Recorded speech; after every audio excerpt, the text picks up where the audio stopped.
Ladies and gentlemen, picture this. A courtroom so quiet you could hear the creak of a wooden bench, the faint rustle of paper, the shallow breaths of 100 people holding their collective breath. The air is thick, charged with a tension that feels like it could snap at any moment.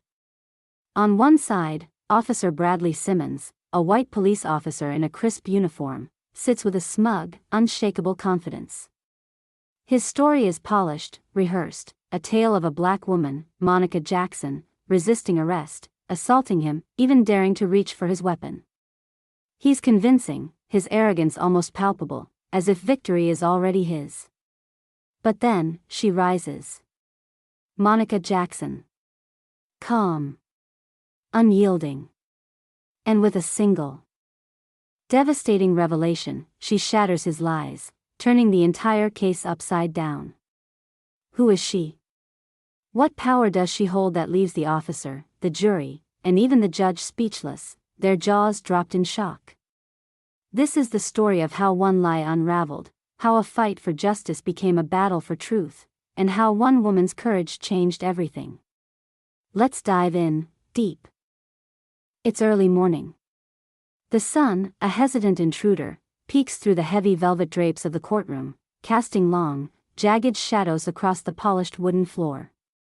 The room, grand in its high ceilings and ornate woodwork, feels suffocating, as if the walls themselves are closing in. Rows of wooden benches are packed, curious townsfolk, their eyes wide with anticipation, journalists scribbling furiously, their pens scratching like nervous insects, and a handful of faces lined with quiet, unspoken tension. Among them sits Monica Jackson. Her presence is a quiet storm. Her dark brown skin glows faintly under the harsh fluorescent lights, her neatly braided hair resting like a crown on her shoulders. She's dressed modestly in a crisp white blouse and black slacks, a deliberate choice to exude humility and respect, yet there's an intensity in her sharp, scanning eyes that misses nothing, no twitch, no whisper, no furtive glance. To the casual observer, she might seem like just another defendant, accused of a violent crime. But to those paying close attention, there's something extraordinary about her, a stillness, a resolve, a quiet power that feels out of place in this suffocating room. The bailiff's voice booms, shattering the silence. All rise for the Honorable Judge Howard Grayson. Heads turn as the judge enters, an older white man with thinning silver hair and deep lines etched into his face, a face that carries the weight of years presiding over cases he'd rather forget. But today, something flickers in his eyes, a spark of interest, perhaps drawn by the presence of Officer Bradley Simmons, slouched confidently at the plaintiff's table, or the murmurings that have already set local news outlets ablaze. State versus Monica Jackson, the bailiff announces, his voice echoing off the high ceilings, reverberating like a thunderclap. Monica rises, her movements deliberate. Controlled, almost military in their precision. Whispers swell as spectators crane their necks, hungry for a glimpse. Simmons leans back in his chair, his expression a mix of confidence and amusement, dressed sharply in his police uniform, exuding the kind of arrogance that comes from years of unchecked authority. He glances at Monica, a faint smirk tugging at his lips, a predator sure of his prey. Beside Monica sits her lawyer, Benjamin Carter, a young black attorney fresh out of law school, his hands trembling slightly as he shuffles through his notes. He glances at Monica, searching her face for reassurance, but her eyes remain fixed on Judge Grayson, unreadable, like a deep, still lake hiding currents beneath. Your Honor, Carter begins, his voice wavering, we are prepared to proceed. The judge nods, his gaze shifting to Simmons. Officer Simmons, you may take the stand. The officer rises, every movement exaggerated, theatrical, as if he's performing for an unseen audience. He adjusts his uniform, pauses to throw a fleeting, smug glance at Monica, then takes the oath. Monica watches him closely, cataloging every detail, the slight fidget of his fingers, the subtle shift in his posture as he sits. These are the kinds of details most would overlook, but not her. She doesn't flinch, doesn't move, her face a mask of calm that hides the storm brewing within. On the evening in question, Simmons begins, his voice steady and loud, carrying across the room like a command. I was responding to a disturbance call near the east side of town. I encountered the defendant, Miss Jackson, loitering outside a closed business. A ripple of murmurs spreads through the courtroom. Loitering, a word that hangs heavy, a catch-all accusation, especially against people of color. Simmons presses on, unfazed, his tone taking on a theatrical quality. When I approached her and asked what she was doing, she immediately became hostile. Refused to identify herself, raised her voice. When I tried to de-escalate, she physically assaulted me. Gasps erupt, a wave of shock rolling through the gallery. She hit me in the chest, he continues, feigning a pained expression, and attempted to reach for my service weapon. At that point, I had no choice but to restrain her. From the back, a woman's voice cuts through the silence, sharp and clear, sounds like a lie. Heads turn, but the judge quickly calls for order, his gavel striking like a gunshot. Monica remains still, her composure unshaken, her face a mask of calm that belies the turmoil beneath. Her lawyer, Carter, rises, visibly nervous, his hands shaking as he adjusts his tie. "Your Honor, before we continue," he starts, but the judge cuts him off, his voice firm. "Save it for cross-examination, Mr. Carter." Monica exhales softly, a breath so quiet it's almost inaudible, but her patience is being tested. She leans slightly toward Carter, whispering, "Stay calm. Focus on the facts." He nods, though his eyes betray his doubt. The prosecution rests its case, and the atmosphere grows heavier, denser, as if the room itself is holding its breath. Simmons returns to his seat, his smirk now a full, triumphant grin. He exchanges a glance with his fellow officers in the back row, winking at them, a silent signal of victory. Monica doesn't miss it. Her eyes narrow slightly, but her expression remains unreadable. "Miss Jackson," the judge says, his tone carrying an edge of skepticism, "it's your turn to testify." Monica stands, smoothing her blouse with a gesture that's both graceful and deliberate. The room falls silent, the weight of 100 stares pressing down on her like a physical force. She approaches the stand, her steps measured, controlled, each one echoing softly in the stillness. When she sits, her posture is straight, almost regal, like a soldier at attention. She adjusts the microphone, her movements slow, deliberate, as if buying time to let the anticipation build. "Miss Jackson," the prosecutor begins, a middle-aged man in a sharp suit and sharper tongue, "can you explain your actions on the night in question?" Monica leans forward slightly. Her voice steady, measured, carrying a strength that fills the room. "I can," she says, "but first, I need to clarify one thing. The officer's account is not only inaccurate but intentionally misleading." A collective intake of breath sweeps through the gallery, followed by a tense silence. The prosecutor smirks, his eyes glinting with challenge. "Bold accusation, Miss Jackson. Do you have proof?" Monica meets his gaze, her dark eyes unyielding, piercing. "I believe the truth will come to light soon enough." As Monica begins to recount her version of events, the tension in the room becomes palpable, electric. The audience hangs on her every word, sensing that this is no ordinary defendant. "That night," she says, her eyes sweeping the courtroom, "I was on my way home from visiting a friend. I stopped near the corner of Magnolia and Fifth to check my phone for directions."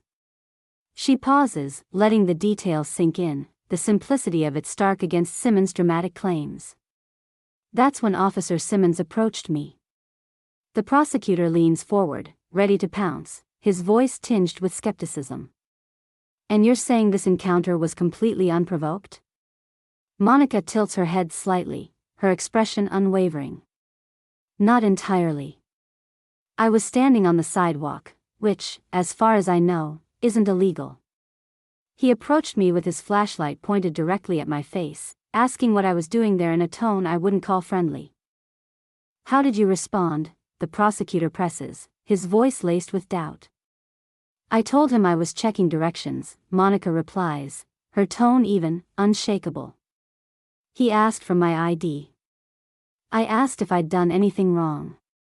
The prosecutor seizes the moment, his eyes narrowing. So you questioned his authority?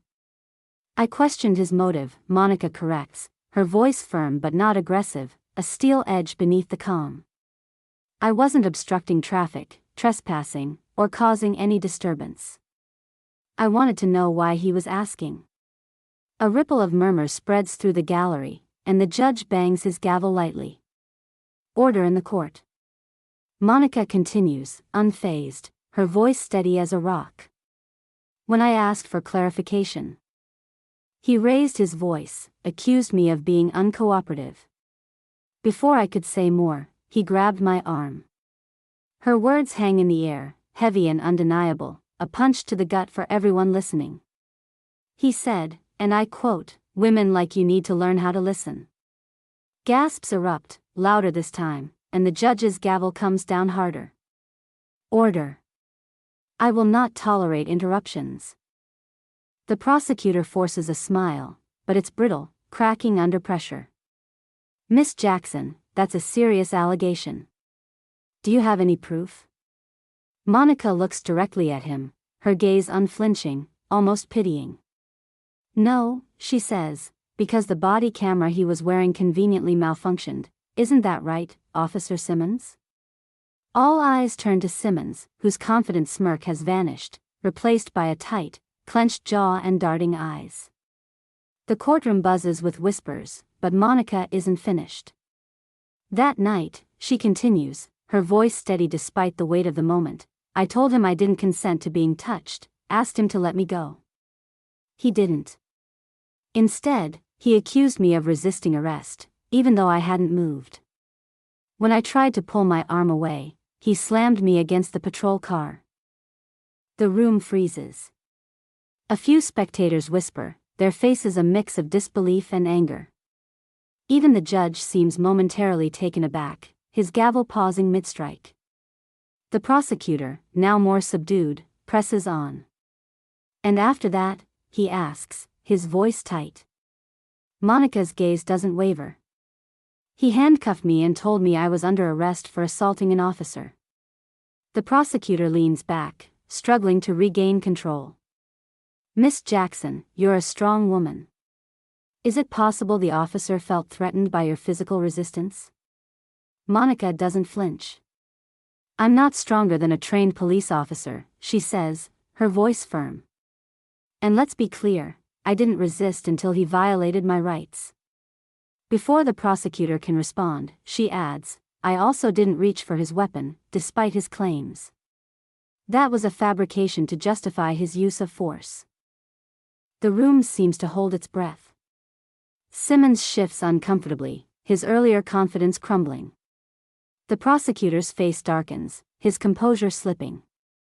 Miss Jackson, he says, voice tight, you're asking this court to believe that Officer Simmons, a decorated member of the force, fabricated an entire incident. Do you have anything to back up your version of events? Monica smiles faintly, a subtle, powerful shift that sends a chill through the room. The truth always has a way of revealing itself, counselor. You'll see soon enough. The judge leans forward, intrigued. Miss Jackson, are you implying there is evidence the court has not yet seen? Her lawyer, Carter, stands quickly. Your Honor, we intend to submit additional evidence during the proceedings. The prosecutor scoffs, but the judge nods. Very well. Court will reconvene tomorrow at 9 a.m. As the gavel falls, the room erupts in whispers, but Monica rises, calm and deliberate, walking past Simmons, who avoids her gaze. Outside, the sun sets, casting the town in a warm golden glow. Monica pauses on the courthouse steps, her silhouette framed against the orange hues, her eyes scanning the horizon. The fight is far from over, but she's ready, she's always been ready. That night, at her modest home on the outskirts of town, surrounded by tall oak trees swaying in the breeze, she meets Carter. The living room is neat, sparsely decorated, with a framed photo of a younger Monica in a navy uniform, her arm around an older man in similar attire, and a folded American flag displayed in a glass case. "You live alone?" Carter asks, curiosity breaking through his nerves. "For now," she replies, her voice steady. She pulls out a leather-bound folder, war-worn but well-maintained, and places it on the coffee table. "My service record," she says. "Everything you need to know about me." Carter opens it, stunned. "Lieutenant Commander, retired Navy SEAL," he murmurs. "This changes everything." "Tomorrow," Monica says, her eyes glinting with determination, "we show the court the truth. Not just Simmons' lies, but the system that enables him." The next morning, the courthouse looms in the pale gray light of dawn, its imposing facade casting long shadows over a bustling crowd. News of the trial has spread like wildfire, whispers turning into a roar of speculation. Inside, the gallery is packed, the air electric with anticipation. Monica, in a navy blue blazer and white shirt, sits at the defense table, her presence commanding silence. Carter, beside her, taps his pen nervously. "Are you ready for this?" he whispers. "I've been ready for years," she replies, her voice steady. "Let's give them the truth." The video evidence plays, Simmons shoving Monica against his patrol car, his voice clear and biting, "Women like you don't get to question me." The room erupts, but Monica remains calm. Then, she takes the stand again. "I am Lieutenant Commander Monica Jackson, retired Navy SEAL," she declares, her voice cutting through the silence like a blade. "I served 20 years, faced dangers most can't imagine. That night, I used my training to stay calm, to protect myself without violence. Simmons wasn't a threat to my safety, he was a threat to my dignity." The courtroom explodes in gasps, applause breaking out despite the judge's gavel. Simmons pales, his composure gone. Carter presents Simmons' personnel record, complaints of excessive force, racial bias, all buried. "This is about a pattern of abuse," he says, voice rising. Monica addresses the jury, her voice unwavering. "I fought for this country, for justice. I'm here to fight not just for myself, but for everyone wronged by those sworn to protect them." The jury deliberates, the hours stretching into eternity. Finally, the verdict, not guilty on all charges. And more, they recommend investigating Simmons. He's later dismissed, facing charges himself. Outside, Monica stands tall before the media, cameras flashing, microphones thrust forward. "This isn't just my victory," she says, voice steady, conviction burning. "It's a victory for accountability, for justice, for everyone who's ever been silenced." The crowd erupts in applause as she walks away, her silhouette a symbol of resilience. And just like that, the truth prevailed. A courageous woman stood her ground, exposing lies, demanding justice in a system designed to silence her. This isn't just one victory, it's a reminder that standing up for what's right can change everything, can inspire a movement, can light a fire in the hearts of those who dare to believe. If this story moved you, subscribe, turn on notifications, and join me for more tales of resilience, justice, and redemption. Don't miss a moment. Thanks for watching. I'll see you in the next one.